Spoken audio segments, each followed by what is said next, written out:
beings are coming here with an agenda, just like some of the controllers, so-called, whatever you want to term these people.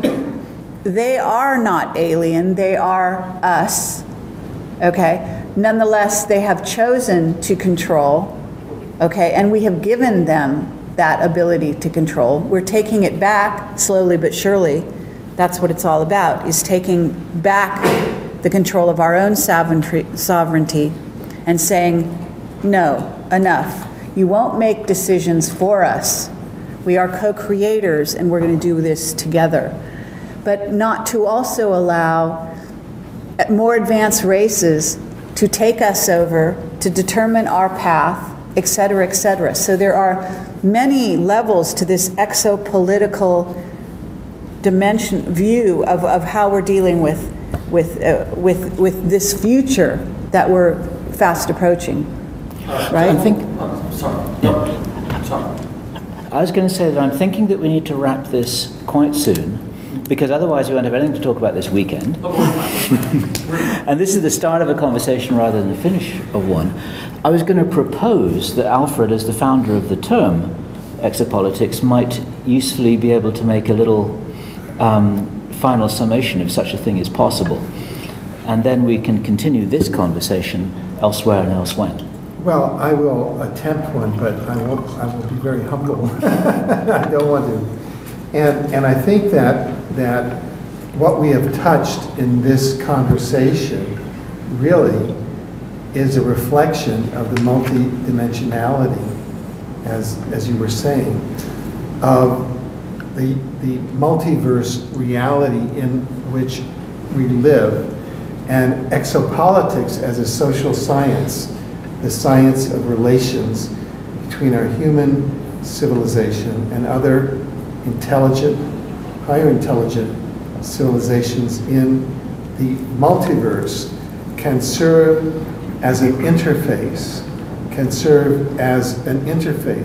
We were all able to encapsulate and hold this entire conversation within the discipline of exopolitics, as we would have within the discipline of anthropology, where we study some tribe that we had discovered on an island. So I want to thank you for advancing the discipline in this conversation, and we look forward to many more in its evolution.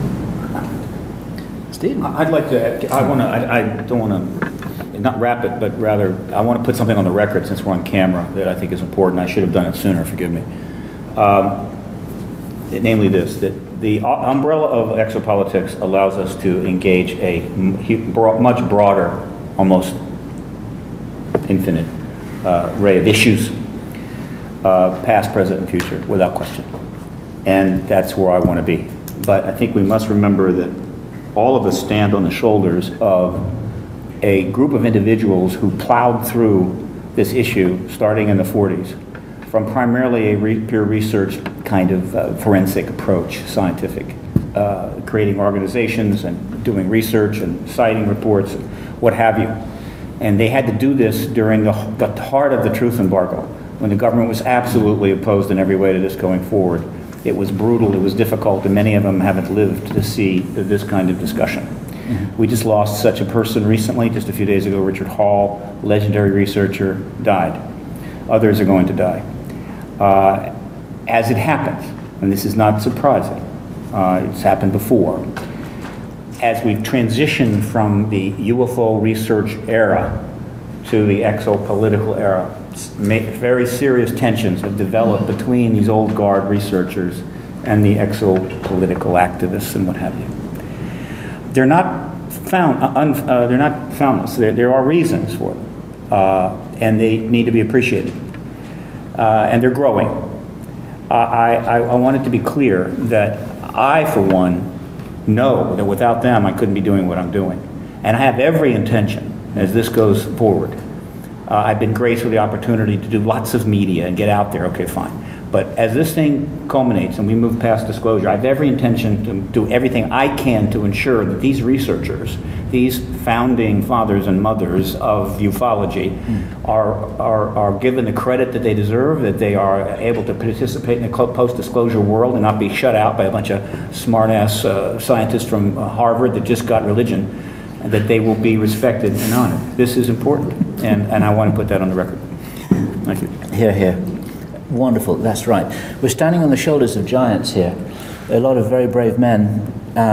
One of the names that immediately occurred to me when you say that, of course, Donald Kehoe. Yes, Sure. Yeah, And his whole, I mean, there are heroes, all. Kehoe, Hynek, McDonald. McDonald, but there's a lot of them, Berliner and Huge list. Oh God, I'm sorry, the name escapes me. Yeah. There are plenty still alive. Yeah, Dr. John Mack. Yeah, Yes, absolutely. yes. We got a bunch of them that we pay tribute to on the Camelot site, and there are many more who we may never even know about, but it's a team effort, and many of these people have gone before us, and I hope that not too many will have to go after us, because with a little bit of luck we might be able to wrap this thing up between us, and there are people all over the world, many different countries, many nationalities, people of different experience, different colour. We're all working together on this because this is about the human race, and this is the thing that we have to. I wish there was a way to reconcile, that we could all get together on the same page, but I think it's just the nature of things that that's not probably going to happen. But it won't hurt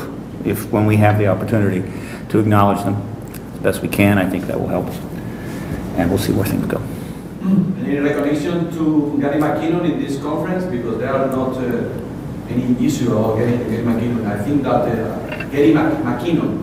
I don't know the person. No, I think that Gary McKinnon. Gary McKinnon. Oh, Gary McKinnon. At the end of the conference, we have to somebody, say something. You think somebody's going to mention the Gary McKinnon Well, case? Gary McKinnon has been getting. But they forgot it. Well, David Griffin probably will. we interviewed Gary McKinnon, and you certainly are welcome to view his video on our website. He's getting a lot of attention in the UK. He's got a lot of well-known musicians now backing him. So there have been fairly successful moves to keep him from being extradited from the UK to the US to stand trial. Whether or not that will ultimately be successful, I think there is a final ruling coming through actually in the next week or two, I was told. So I don't know where that's going to go. They've put through a number of different sort of defenses for Gary. We at Camelot were consulting behind the scenes on that. However, I have to say that Gary McKinnon and his group decided, in terms of defending him, not to raise the real card that he holds, which is that he found evidence of fleet-to-fleet transfers and off-planet, non-terrestrial officers that indicated what we know of as the secret space program. And therefore, they decided not to use that in his defense, okay? That was pretty much pushed to the side. They are using another defense that we at Camelot did not recommend, but we wish him the absolute best. He's a brilliant musician, I have to say. If you haven't heard his music, I encourage you to do so. But on top of that, he's also a brilliant mind, and he did come across some very interesting information when he did his hacking, and he was very naive. He was incredibly brilliant at the same time as being naive, but he is being used as a scapegoat by the powers that be. What he could have done was to actually take this issue that we're all discussing right here and now into a courtroom, which might have resulted in disclosure on a whole different level. But at the moment, it doesn't appear that's going to happen. Okay, now whether he will be saved because he went this other route, I don't know. But in answer to your question, that's the story with Gary McKinnon. One asked to make a mention of him, of this issue. I'm sure David Griffin is going to mention him. He is Exopolitics United Kingdom. I think he's speaking on Sunday. Because I think we have to take him as our hero and as the proof we need. Why 60 years in jail if he hasn't defined anything? So let's make a short reference to him at the end of the conference.